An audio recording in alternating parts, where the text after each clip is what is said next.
Welcome to edu अड्डा। हम लोग क्वांट का एक इंपॉर्टेंट टॉपिक पढ़ने वाले हैं विच इज रेशियो। तो रेशियो एक इंपॉर्टेंट चैप्टर है आपके सीयूईटी के एग्जाम्स के लिए, क्योंकि मिनिमम 2 से 3 क्वेश्चंस आप डायरेक्टली रेशियो के चैप्टर से एक्सपेक्ट कर सकते हैं। मोर ओवर रेशियो के जो कॉन्सेप्ट्स है वो फाउंडेशन बिल्डिंग है। कि जो कॉन्सेप्ट्स आप अभी हम लोग सीखेंगे और आने वाले क्लासेस में सीखेंगे वो आगे के चैप्टर्स में भी यूजफुल होते हैं। आगे के चैप्टर्स यानी proportion, age, profit and loss, mixture and alligation, इन सारे चैप्टर्स में और इन सारे चैप्टर्स के अलावा भी और भी चैप्टर्स में जो रेशियो कॉन्सेप्ट्स हैं वो यूज होते हैं। एज सच रेशियो एक फंडामेंटल कंसेप्ट है और इसीलिए हम लोग इसे सबसे पहले पढ़ रहे हैं। तो शुरू करते हैं आज की क्लास रेशियो से। स्टार्ट करेंगे हम लोग रेशियो के कुछ थ्योरी के कॉन्सेप्ट से और फिर आगे जाके हम लोग इसके सारे क्वेश्चन भी प्रैक्टिस करेंगे जो हम लोग एग्जाम में एक्सपेक्ट कर सकते हैं। तो रेशियो आप सबने अपने स्कूल के लाइफ में पढ़ा ही होगा कि ratio is basically a fraction which compares two or more quantities of similar kind.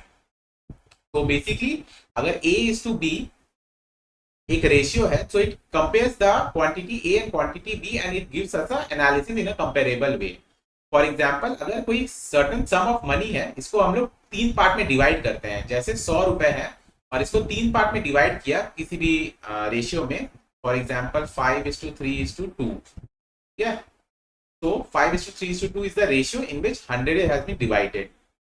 Similarly ratio क्या किसी और क्वांटिटी का हो सकता है, जैसे किसी स्कूल्स में नंबर ऑफ बॉयज और नंबर ऑफ गर्ल्स गिवन है, तो ये एक रेशियो हो सकता है, राइट। रेशियो एक फंडामेंटल कॉन्सेप्ट है, हर day to day activities normal life use यूज होता है रेशियो का कॉन्सेप्ट। आप सबने इसको स्कूल में भी काफी यूज किया होगा और रेगुलरली अपने डे लाइफ में भी देखा होगा।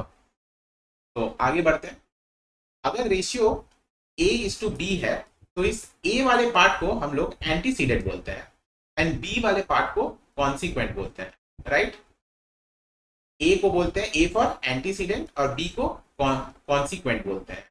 इससे हम लोग डायरेक्टली क्वेश्चन भी एक्सपेक्ट कर सकते हैं। अगर क्वेश्चन में दिया है कि 2:3 इज अ गिवन रेशियो और इसमें अगर पूछा कि एंटीसीडेंट क्या है, और तो ऑप्शन में 2 जो होगा वही आपका आंसर होगा। ये काफी फंडामेंटल चीज है, लेकिन अगर आपको एंटीसीडेंट और कॉन्सिक्वेंट का मतलब नहीं पता है तो आप ये बहुत ही इजी क्वेश्चन मिस कर देंगे। तो that's that, antecedent and consequent. तो अब कुछ हम लोग प्रॉपर्टीज देखते हैं रेशियो की। तो रेशियो जो होता है a इज टू बी, उसको हम लोग मल्टीप्लाई या डिवाइड कर सकते हैं सेम नंबर से और वो रेशियो पे कोई भी इम्पैक्ट नहीं पड़ेगा। फॉर एग्जाम्पल अगर 2:3 एक रेशियो है, ठीक है, इसमें अगर हमने 2 को मल्टीप्लाई किया तो ये क्या बन जाएगा 4:6, राइट। 4:6 और 2:3 एक सेम रेशियो है। सिमिलरली अगर 10:15 एक रेशियो है और अगर हम लोग इसको 5 से डिवाइड करते हैं तो क्या हो जाएगा हमारा रेशियो 2:3, ठीक है। ये सब काफी सिंपल चीजें हैं। किसी भी रेशियो का अगर हम लोग सेम नंबर से मल्टीप्लाई या डिवाइड करेंगे तो रेशियो पे कोई फर्क नहीं पड़ता। Property 1। Second property is ratio is express in the simplest terms या लोएस्ट टर्म्स या सिंपलेस्ट टर्म। फॉर एग्जाम्पल ये सेम प्रॉपर्टी 1 का ही एक्सटेंशन है। अगर 4:6 है एक रेशियो, इसको हम लोग 4:6 ना लिख के इसके सिंप्लीफाइड वर्जन 2:3 में लिखेंगे। तो हमने 2 से डिवाइड कर दिया 4 और 6 को, तो हमारा आंसर आ गया 2:3, ठीक है। ये इसके सिंपलेस्ट टर्म में ही लिखा जाता है किसी भी रेशियो को, for the sake of ease of understanding. तो next is the order of the terms in the ratio is important. तो इसका क्या मतलब है, इसका मतलब है a इज टू b अगर एक रेशियो है तो this is not equal to b is to a। कहने का मतलब अगर 2:3 एक रेशियो है और 3:2 अलग रेशियो होगा, सो 2:3 को 3:2 नहीं लिख सकते। जैसे 2:1 को 1:2 लिखा जा सकता है, राइट। वैसा प्रॉपर्टी रेशियो का नहीं होता है। तो रेशियो के order of the terms important होते हैं।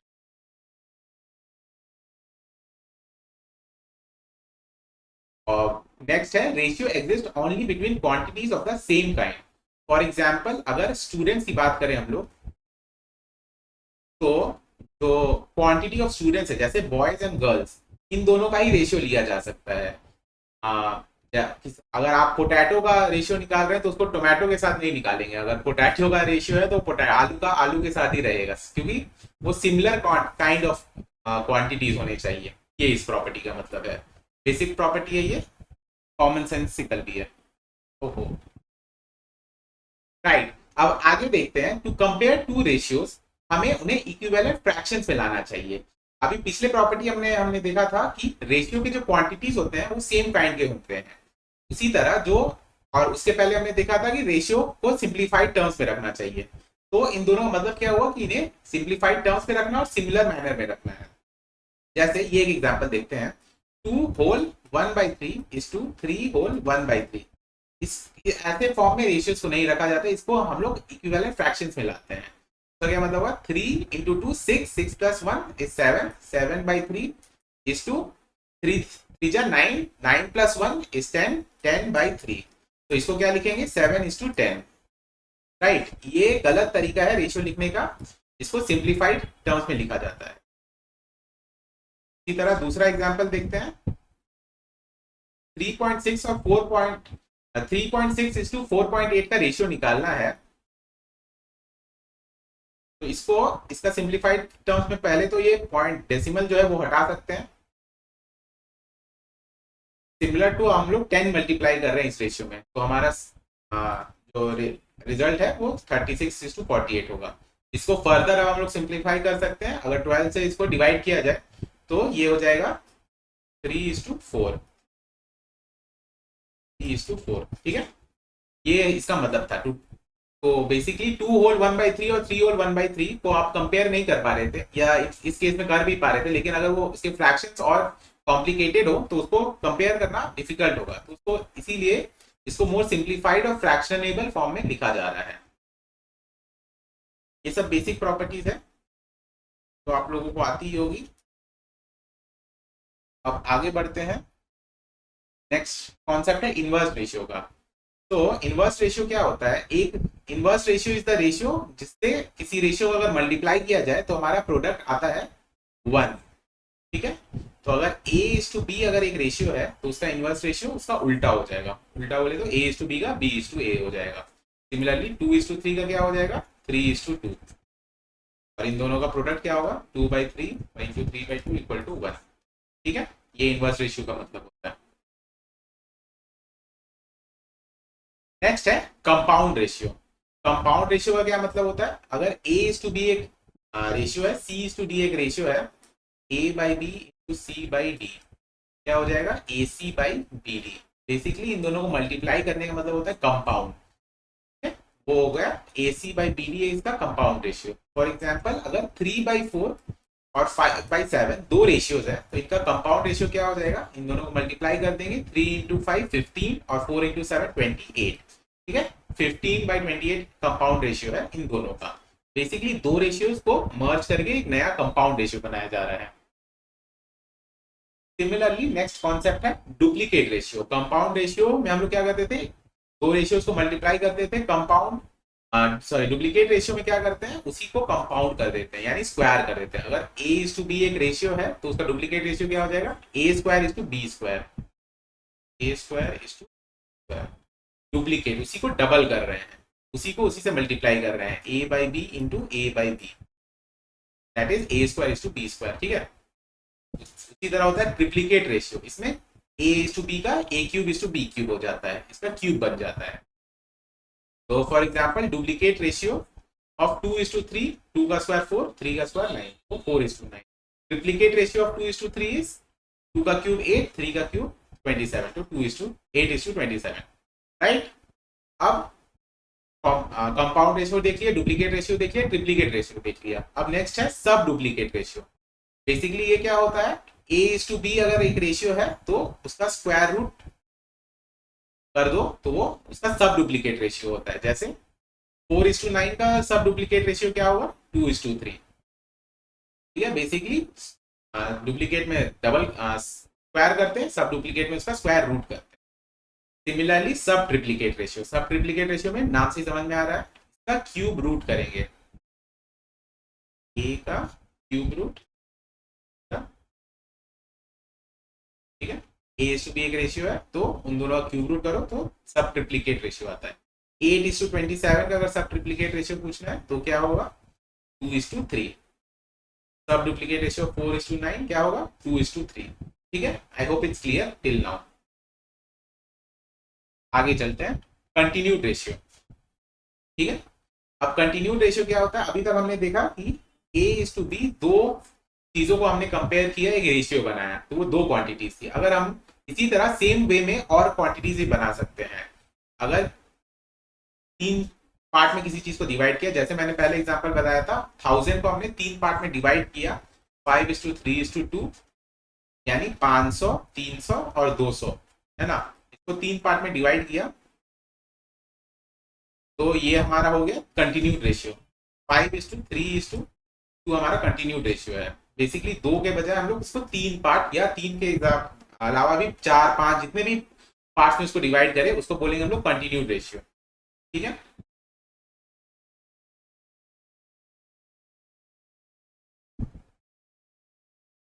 ओके। तो अब कुछ क्वेश्चंस हम लोग देखते हैं प्रैक्टिस के लिए। फॉर एग्जांपल, ए है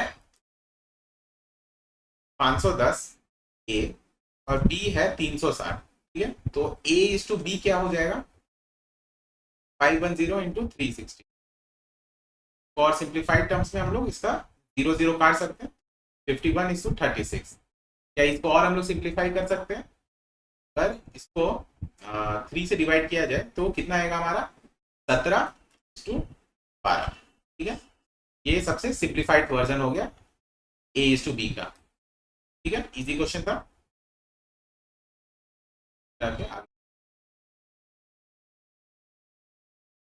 ठीक है, अब जैसे सिमिलरली 5 प्रॉपर्टीज को देखते हैं हम लोग। 5:3 एक रेशियो है, इसको अगर 4 से मल्टीप्लाई किया तो हमारा रेशियो क्या हो जाएगा?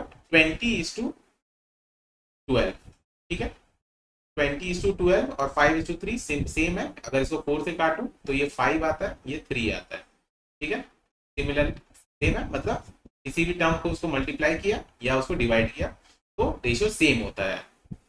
राइट, ये सारे प्रॉपर्टीज हम लोग रिविजिट कर रहे हैं एक बार। अब अगला देखते हैं।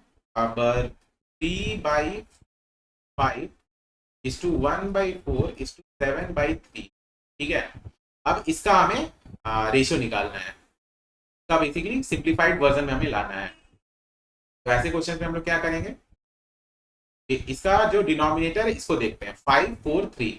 अब एलसीएम ऑफ 543 क्या होगा? तो आंसर है 543 का एलसीएम क्या होगा? ये सारे को प्राइम है एक दूसरे के साथ, तो एलसीएम बेसिकली इनका प्रोडक्ट हो जाएगा। तो 5 × 4 20, 23 × 60, तो 60 इसका एलसीएम है। तो क्या करना है?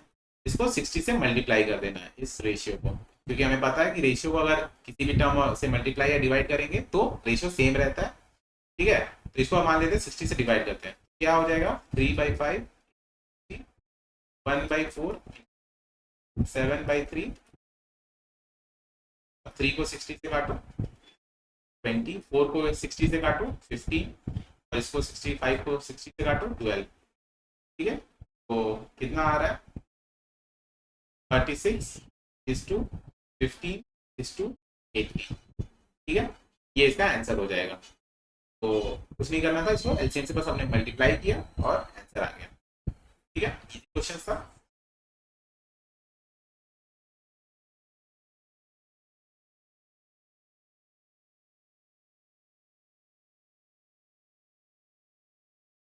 ठीक है, नेक्स्ट क्वेश्चन देखते हैं। क्वेश्चन है, अगर 3a = 4b = 5c, तो we have to find a:b:, okay. ये है 3a = 4b = 5c, तो ए बी सी का हमें रेशियो पता करना है। इसको सॉल्व करने के हमारे पास दो तरीके हैं। ठीक है, पहले हम लोग तरीका नंबर 1 देखते हैं। पिछले क्वेश्चन की तरह इसमें भी अब अगर हम लोग देखें तो 3, 4 और 5 का एलसीएम कितना आता है? तो जवाब है 60। ठीक है, तो क्या करना है? बचपन में आपने पढ़ा होगा 3 तो बोलते हैं के मेथड। क्या बोलते हैं? के मेथड, क्योंकि इसमें अज्यूम करते हैं हम लोग के, जैसे एक्स अज्यूम किया जाता है वैसे के अज्यूम किया जाता है।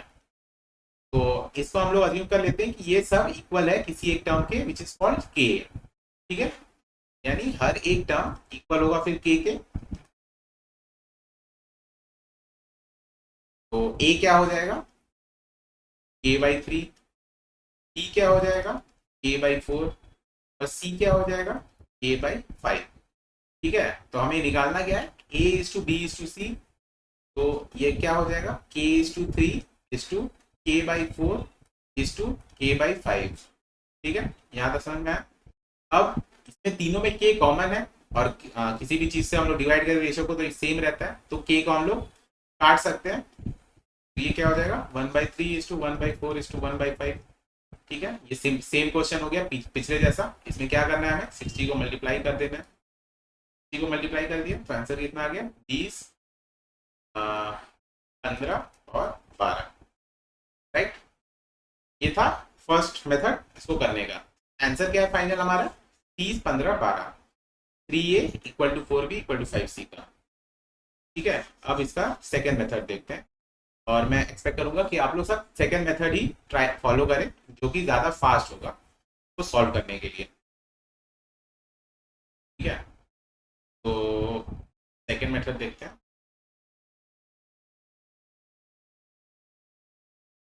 क्या करना है हम लोग को A/B/C निकालना है हमें। तो इसमें क्या करना है A का जो टर्म है A को छोड़ दो और B और C के टर्म्स को मल्टीप्लाई कर दो। A के में क्या आ जाएगा 4:5, 4 × 5। ठीक है, सिमिलरली B के टर्म में B को छोड़ दो और A और C के टर्म्स को देखो। उसमें A में क्या है 3 और C में क्या है 5, तो इन दोनों को मल्टीप्लाई कर दो। और C में क्या है C को छोड़ दो और बाकी दोनों को देखो 3 और 4। ठीक है, तो इस अब इनको मल्टीप्लाई कर दो, क्या हो जाएगा 20 to 50 to 12। ये डायरेक्ट आंसर आ गया है हमारा इस क्वेश्चन का। तो ऐसे जो भी एक्सप्रेशंस वाले क्वेश्चंस होते हैं उसमें हम लोग इस मेथड को फॉलो करेंगे। इसमें जिस भी टर्म को देखना है उसको हम लोग छुपा के बाकी दोनों टर्म्स को मल्टीप्लाई कर देंगे। ठीक है, फिर और क्वेश्चन अभी आगे हम लोग करेंगे तो ये और क्लियर होता जाएगा।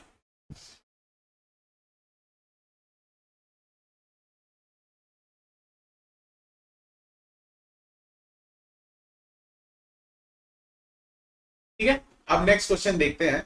A/B है 7:6, B/C है 5:9। तो हमें निकालना है A/B/C। ठीक है, इसको भी सॉल्व करने के हम लोग दो मेथड्स देखेंगे। एक पहला जो कॉमन जो आपको ऑलरेडी आता होगा, दूसरा जो नया हम लोग मेथड सीखेंगे। और एग्जाम में आपको कैसे सॉल्व करना है सेकंड मेथड से ही सॉल्व करना है। फर्स्ट मेथड सिर्फ अंडरस्टैंडिंग के लिए मैं समझा बता रहा हूँ।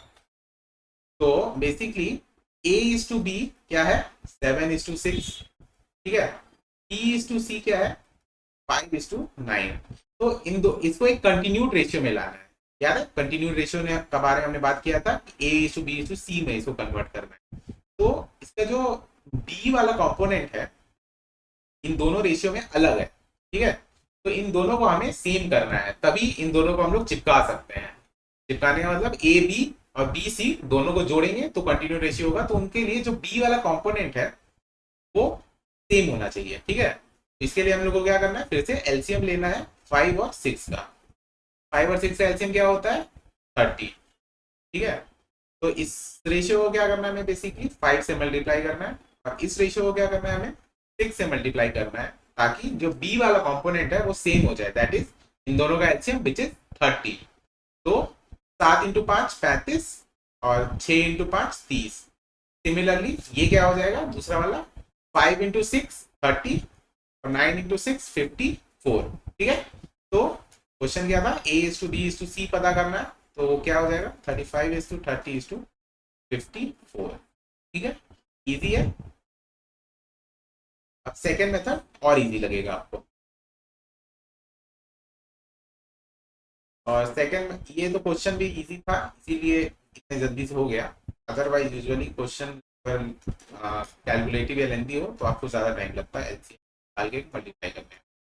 इसलिए हम लोग सेकेंड मेथड देखना है। ठीक है, A/B/C निकालना है हमें। A और B का वैल्यू हमें ऑलरेडी पता है 7 और 6। ठीक है, अब B और C का वैल्यू भी पता है। B के वैल्यू को हम लोग इसके नीचे चिपका देंगे 5 और 9। ठीक है, तो हमें करना क्या है A/B में इसको इससे मल्टीप्लाई करना है। ठीक है, 6 × 5 क्या हो जाता है 30 और इसको हम लोग A के साथ जोड़ रहे हैं। राइट, तो इससे मल्टीप्लाई करेंगे 7 × 5 35। सिमिलरली सी वाले को बी के साथ जोड़ रहे हैं हम लोग, तो ये यहाँ इसको 9 को 6 से मल्टीप्लाई करेंगे, क्या हो जाएगा 54। ठीक है, समझ में आया? एक बार फिर से मैं समझाता हूँ। पहले दोनों रेशियो को हमें लिख देना है 7 और 6, पहला रेशियो, सेकेंड रेशियो 5 और 9। ठीक है, तो बस इन दोनों को हम लोग को प्रोडक्ट निकालना है। ये जो बीच वाला कंपोनेंट है इनको तो एक दूसरे से ही मल्टीप्लाई करना है, तो आंसर क्या आएगा 6 इंटू 5 30। उसके बाद इस दूसरे वाले रेशियो को हम लोग फर्स्ट रेशियो के साथ जोड़ना चाहते हैं, तो इसका जो वाला कंपोनेंट है उसको हमको ए के साथ जोड़ना पड़ेगा। इसीलिए 5 को 7 से मल्टीप्लाई किया 35, और फिर क्रॉस करते हुए सिमिलरली 9 को हमने 6 से मल्टीप्लाई किया। ठीक है, इसलिए 6 इंटू 9 54 हो गया, सेम आंसर आया। और ये थोड़ा ज्यादा फास्ट था एज कंपेयर टू प्रीवियस वाले में। जैसे जैसे और हम लोग क्वेश्चन सॉल्व करेंगे तो आपको और क्लियर होता जाएगा ये कॉन्सेप्ट, जो ऐसे हम लोग नए नए कॉन्सेप्ट सीख रहे हैं। ठीक है, अब नेक्स्ट क्वेश्चन देखते हैं। अगर ओके, सो अब नेक्स्ट क्वेश्चन देखते हैं। मैंने सारे क्वेश्चंस पहले ही लिख लिए हैं ताकि लिखने में टाइम वेस्ट ना हो और हम लोग सिर्फ क्वेश्चन पे फोकस कर सके। ठीक है, तो अब देखते हैं इस क्वेश्चन में a बाई बी का वैल्यू गिवन है 7:3, और हमें फाइंड करना है इस एक्सप्रेशन का वैल्यू जो है 5a plus 3b divided by 7a minus 4b। ठीक है, तो इन क्वेश्चन से हमें क्या देखना होता है, सबसे पहले हमें देखना होता है क्वेश्चन की डिग्री क्या है। ठीक है, अब व्हाट इज द डिग्री? तो डिग्री क्या होती है, जो किसी भी टर्म के जो पावर होता है उसे कहते हैं डिग्री। तो इसमें देखते हैं a का जो पावर है वो 1 है, b का क्या है 1, फिर से नीचे भी 1 और b का भी 1। तो इसमें हम लोग देख सकते हैं कि हर एक टर्म का जो डिग्री है दैट इज 1 वो सेम है। ठीक है, डिग्री कुछ भी हो 1 2 3 उससे मैटर नहीं करता, वो सेम होनी चाहिए। तो सेम होती है तो हम लोग क्या करते हैं, जो a इस टू बी जो रेशियो गिवन है उसको हम लोग एज इट इज पुट कर सकते हैं उसके वैल्यू में। कहने का मतलब क्या है, 5 a के जगह पे हम लोग अब लिख सकते हैं 7 प्लस 3 इंटू बी के जगह पे क्या लिख सकते हैं 3। सिमिलरली नीचे भी वही करते हैं, a के जगह पे 7 और b के जगह पे 3। ठीक है, ये किस कंडीशन पे हुआ, जब सारे टर्म्स की डिग्री सेम है। वो कोई भी डिग्री हो सकती है 10 100 कुछ भी हो सकता है, लेकिन सेम होना इज इंपॉर्टेंट। ठीक है, वापस इसे सॉल्व कर देते हैं। 35 प्लस 3 3 जा 9 डिवाइडेड बाई 7 7 जा 49 माइनस 4 दिया 12। तो क्या हो जाएगा 35 प्लस 9 44 प्लस डिवाइडेड बाई 37। ठीक है, इजी था, ये डायरेक्टली हमने ए और बी का वैल्यू पुट कर दिया। नेक्स्ट क्वेश्चन देखते हैं। नेक्स्ट क्वेश्चन देखते हैं, तो इसमें सेम ए और बी का वैल्यू गिवन है 7:3। ठीक है, लेकिन इक्वेशन हमारा या अलजेब्रिक एक्सप्रेशन चेंज हो गया है। इसमें फिर से हम लोग वही कॉन्सेप्ट देखेंगे डिग्री की। तो डिग्री क्या है इस एक्सप्रेशन की, यहाँ पे 3 डिग्री है, यहाँ पे डिग्री 2 है, ये देखेंगे तो ये 2 है ये 3 है। तो दिख रहा है कि ऊपर 3 है फिर 2 फिर 2 3, मतलब सेम यहाँ पे डिग्रीज नहीं है। ठीक है, राइट, यहाँ पे देख सकते हैं सबका पावर्स अलग है, इससे डिग्री हमारी सेम नहीं हो रही है। तो इसमें क्या करना है, हम डायरेक्टली ए और बी का वैल्यू पुट नहीं कर सकते हैं, और इसका कोई न्यूमेरिकल आंसर नहीं होने वाला। ठीक है, इससे न्यूमेरिकल आंसर नहीं होगा। अगर एग्जाम में ऐसे क्वेश्चंस आते हैं तो इसका आंसर होता है NOTA, none of the above या नन ऑफ दी। ठीक है, इसमें आपको एग्जाम में पूछा जाएगा ऑप्शन में 2 3 4 या नन होगा, तो इसमें हमेशा आंसर नन होता है जब डिग्री सेम नहीं होती है। इसका एक्सप्लेनेशन क्या है, अगर एक्सप्लेनेशन देखेंगे तो इसमें हम लोग डायरेक्टली वैल्यू पुट नहीं कर सकते, इसमें हमें तो इसके अलजेब्रिक टर्म्स पे रखना पड़ता है। कहने मतलब a के जगह पे 7x आ जाएगा और b के जगह पे 3x आ जाएगा, स्क्वायर में डिवाइडेड बाई 5 a स्क्वायर क्या हो जाएगा 7x प्लस 2x का क्यूब। इस जो टर्म है इसको आप सॉल्व करेंगे हम लोग तो कोई न्यूमेरिकल वैल्यू नहीं आएगा, ये एक अलजेब्रिक एक्सप्रेशन आएगा जो कि x के टर्म्स में रह जाएगा। ठीक है, इसलिए ये इसको सॉल्व नहीं किया जा सकता। इस टाइप ऑफ क्वेश्चंस एग्जाम में अगर आते हैं तो इसका आंसर नन लगाना है, या फिर एक तो सॉल्व करके एक जो डिफिकल्ट सा एक एक्सप्रेशन आएगा वही इसका आंसर होगा, लेकिन वैसा इसका ऑप्शंस में नहीं रहेगा। सो आप नन सेफली इसका आंसर लगा सकते हैं। और ये कब होगा, जब क्वेश्चन की डिग्री मतलब सेम नहीं हो। तो अब नेक्स्ट टाइप ऑफ क्वेश्चंस देखते हैं। क्वेश्चन है 2/3 a equal to 5/7 b equal to 6/11 c। तो हमें फाइंड करना है a is to b is to c। ठीक है, तो इसमें क्या करना है, हमने पहले भी इस टाइप ऑफ क्वेश्चंस किया था जिसमें 2a equal to 5b equal to 6c ऐसा था, उसमें नीचे वाला डिनोमिनेटर पार्ट नहीं था।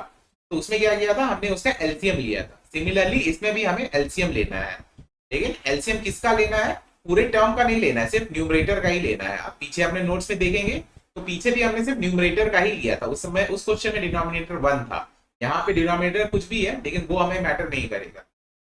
ठीक है, तो एलसीएम हमें लेना है 2, 5, 7 और 6 का।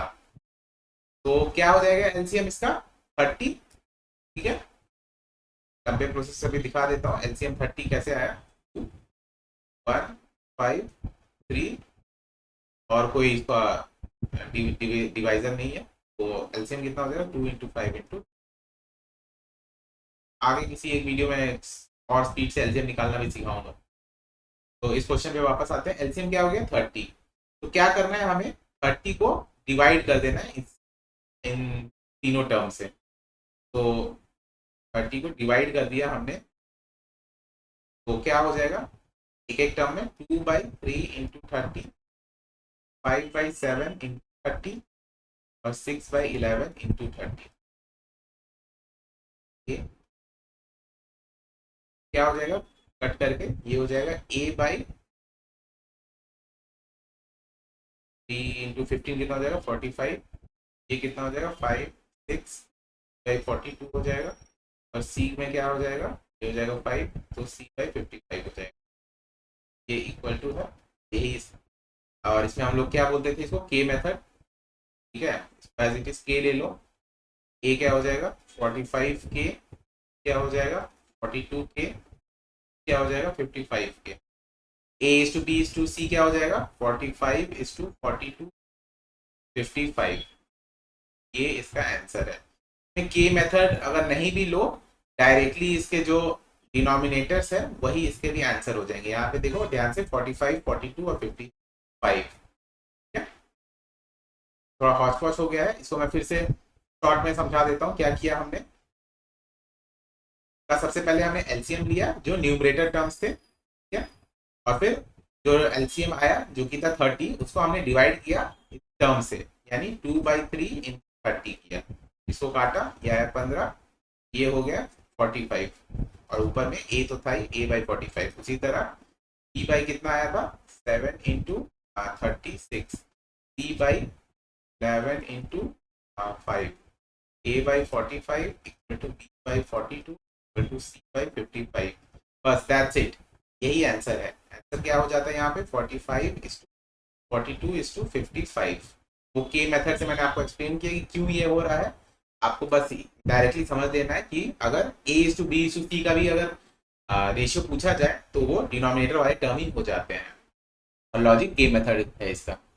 ठीक है, आई होप ये समझ में आया हो।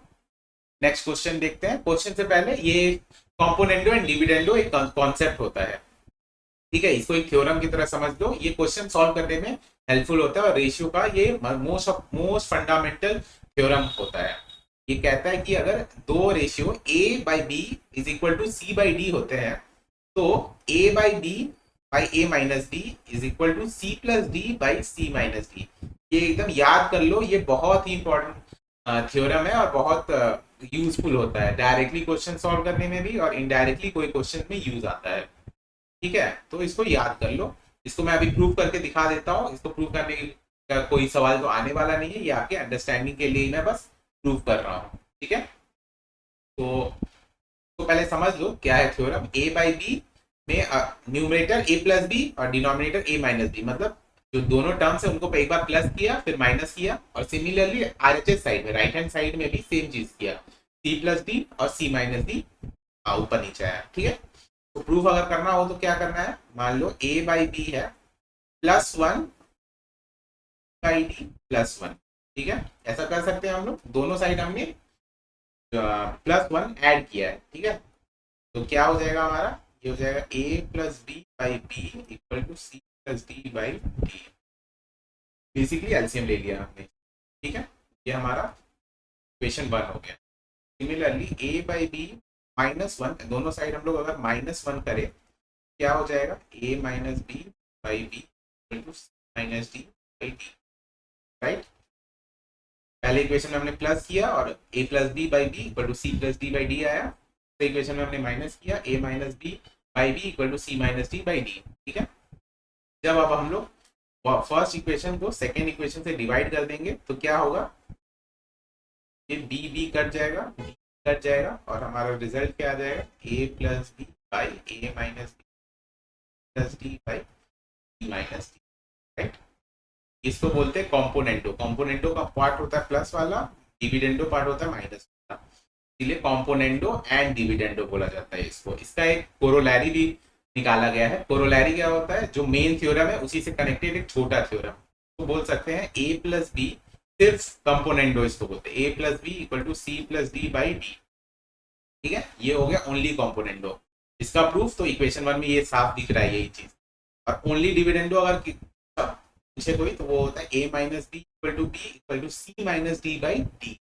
ये होता है कॉम्पोनेंडो पार्ट, ये होता है डिविडेंडो पार्ट, और इन दोनों को कंबाइन कर दो तो ये होता है कॉम्पोनेंडो एंड डिविडेंडो पार्ट, ठीक है। होपफुली ये समझ में आया होगा। अब इसी के बेस पे हम लोग एक क्वेश्चन सॉल्व करेंगे, ठीक है। क्वेश्चन है 3a plus 7b divided by 3a minus 7b equal to 9/2 given है। और अब हमें फाइंड करना है a बाई b का वैल्यू, है। तो एक तो इसका सॉल्यूशन ये हो सकता है कि दोनों साइड क्रॉस मल्टीप्लाई करो, 2 को इस साइड ले जाओ और 9 को इस साइड में ये लाओ, that is 2 3a plus 7b equal to 9 3a minus 7b। इसी दोनों को सॉल्व करो, दोनों side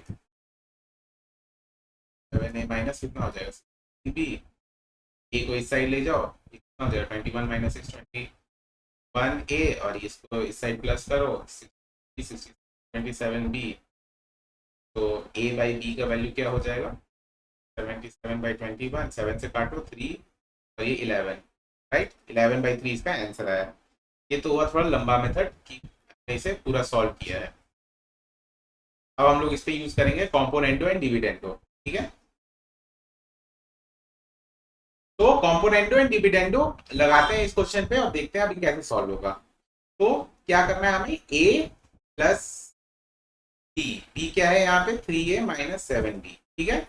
similarly divided by 3a plus 7b, ये हमारा a कंपोनेंट है, यहाँ पे माइनस करना है b से 3a माइनस 7b, ठीक है।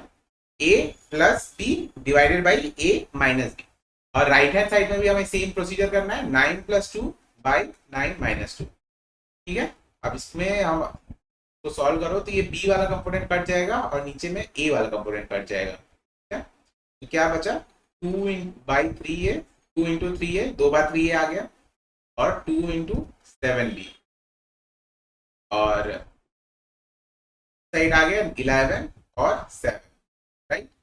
2 कट जाएगा, ये 7 कट जाएगा, आंसर क्या आ जाएगा a by b equal to 11/3, right.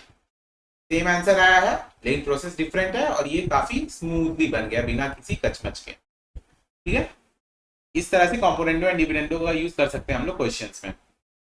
ये एक और क्वेश्चन है, इसमें कैसे सॉल्व करना है इसको ये देखते हैं, ठीक है। x गिवन है 4ab by a plus b, तो करना क्या है, तो लिख सकते हैं हम लोग 2a into 2b by a plus b, यानी इसके दो वेरिएशंस हो जाएंगे। अब क्या होगा, पहला x by 2a equal to 2b by a plus b, और इसको सेम इस तरीके से भी लिख सकते हैं x by 2b equal to 2a by a plus b, right. क्या किया हमने, 4ab by a plus b था, 4ab को हम लोग लिख सकते हैं 2a इंटू 2b। अब में से हमने दो अलग अलग इक्वेशन निकाले और उसको दोनों अलग अलग सॉल्व करने हैं। एक तरीके से हम लोग लिख सकते हैं 2a को नीचे लाके, और दूसरे में हमने लिखा 2b को नीचे लाके, ठीक है। इन दोनों पे हम लोग लगाएंगे कॉम्पोनेंटो एंड डिविडेंडो, राइट। ये हमारा इक्वेशन 1 है, ये हमारा इक्वेशन 2 है। इक्वेशन 1 पे जब कॉम्पोनेंटो एंड डिविडेंडो लगेगा तो ये क्या हो जाएगा, x plus 2a by x minus 2a equal to 3 plus a plus b by 2b minus a minus b। ठीक है। सिमिलरली जब इक्वेशन 2 पे कॉम्पोनेंटो एंड डिविडेंडो लगेगा तो क्या हो जाएगा, x plus 2b by x minus 2b equal to 2a plus a plus b by 2a minus a minus b। Right. इस साइड क्या आ जाएगा वैल्यू, a प्लस 3b और नीचे क्या आ जाएगा, b माइनस a। इसी तरह यहाँ क्या आ जाएगा, 3a प्लस b और क्या आ जाएगा, a माइनस b। ठीक है। अब क्वेश्चन क्या था, x plus 2a by x minus 2a, जो कि हमारा ये वाला इक्वेशन 1 का आ गया है, और जो सेकंड कंपोनेंट है 2b वाला, ये हमारा इस साइड आ गया है। ठीक है। तो फाइनल आंसर क्या हो जाएगा, इस टर्म को ऐड करना है हमें,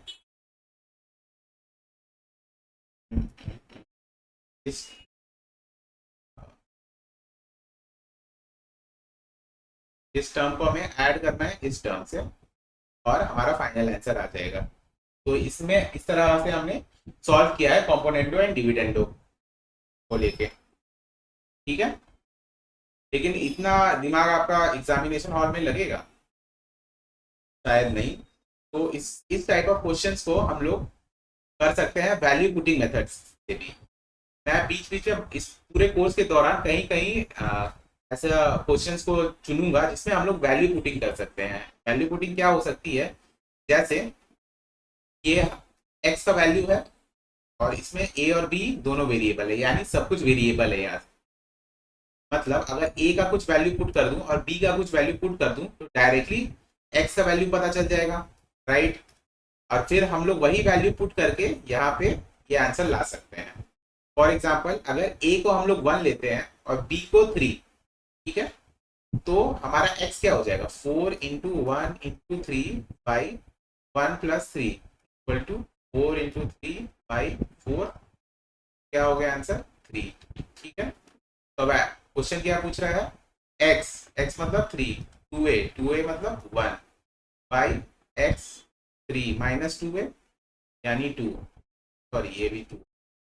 ठीक है। प्लस x क्या है 3, 2b 2 into 3 by x minus 3 minus 2 into 3। ठीक है। ये डायरेक्टली अब सॉल्व हो सकता है क्योंकि सारे वैल्यूज हमें ऑलरेडी पता हो चुके हैं। आंसर क्या हो जाएगा, 3 plus 2 by 1 plus 3 plus 6 by 3 minus 6।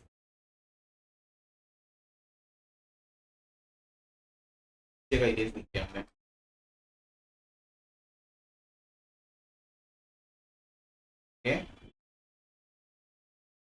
तो ये कितना हो जाएगा, 3 प्लस 2 5 प्लस 3 9 बाई माइनस 3, ये हो जाएगा 3 यानी 5 माइनस 3 आंसर 2। ठीक है। वो पिछले वाले कॉम्प्लिकेटेड इक्वेशन को भी सॉल्व करके आंसर 2 ही आने वाला था।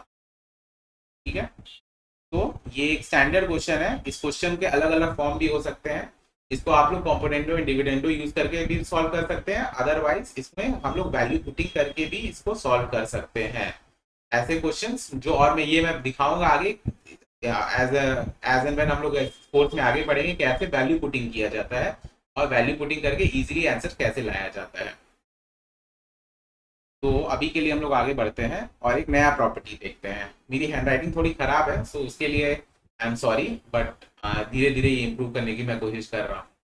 तो एनीवेज ये अभी का स्टेटमेंट है, a by b equal to c by d equal to e by f, then a plus c plus e divided by b plus D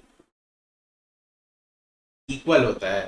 ये थ्योरम ये कह रहा है, I mean to say a by b equal to c by d equal to e by f अगर है तो ये इसके इक्वल होता है, a plus c by e plus इन सब का सम और नीचे भी इन सब का सम। इनफैक्ट इस थ्योरम को हम लोग थोड़ा सा ट्विस्ट भी कर सकते हैं और इसको ऐसे भी लिखा जा सकता है, सबको प्लस करने की बजाय हम लोग कोई और ऑपरेशन भी कर सकते हैं, लेकिन शर्त वही है कि वो वही सेम ऑपरेशन ऊपर और नीचे दोनों होना चाहिए।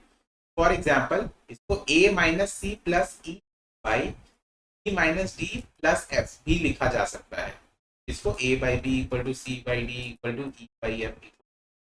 ठीक है, सिमिलरली इसको ये भी लिख सकते हैं a minus c minus e by b minus d minus f, इसको कुछ भी लिख सकते हैं हम लोग, ये जो भी आएगा सॉल्व करके ये इसके इक्वल ही होगा। ठीक है, बस बात ये है कि यहाँ पे जो ऑपरेशन किया है उसके इक्विवेलेंट टर्म में भी वही ऑपरेशन करना है, अगर प्लस किया है तो प्लस ही रखना है नीचे ई में वही एफ में। इसको और अच्छे से समझाने के लिए नेक्स्ट जो एग्जाम्पल है वो देखो। मान लो 3/5 is equal to 6/10 which is equal to 9/15। ठीक है, तो सेम अब हम लोग ऑपरेशन करेंगे, 3 + 6 + 9 क्या हो जाएगा, 9 9 जा 18 बाई ये कितना हो जाएगा 15 15 30, तो 6 से काटो क्या आएगा 3 हो जाएगा 5, 3/5 के इक्वल आया, तो ओरिजिनली था। अब फिर से अगर माइनस माइनस करके करो तो 3 - 6 + 9 कितना होता है -3 6, और ये कितना होगा -5 10। ठीक है, ये भी 6/10 के इक्वल आया, इसको और काटो तो 3 5 इक्वल टू 3/5 आया। वही मैं कह रहा हूँ, ये पूरा थ्योरम कहता है कि अगर ऐसा कोई अगर रेशियो का रिलेशन दिया हुआ है तो उसमें हम लोग कोई भी ऑपरेशन प्लस या माइनस कर सकते हैं और उससे जो रिजल्ट आएगा वो भी सेम होगा। इसका भी यूज हम लोग काफी क्वेश्चंस में करेंगे। तो यही हमारी पार्ट 1 अब एंड होती है, जिसमें हमने सारे रेशियो के कॉन्सेप्ट्स को समझा। अब नेक्स्ट पार्ट में हम लोग रेशियो के सारे क्वेश्चंस प्रैक्टिस करेंगे जो एग्जाम में आ सकते हैं, और उसके बेसिस पे आप कोई भी रेशियो के क्वेश्चन सॉल्व कर सकेंगे। तो see you in the next part.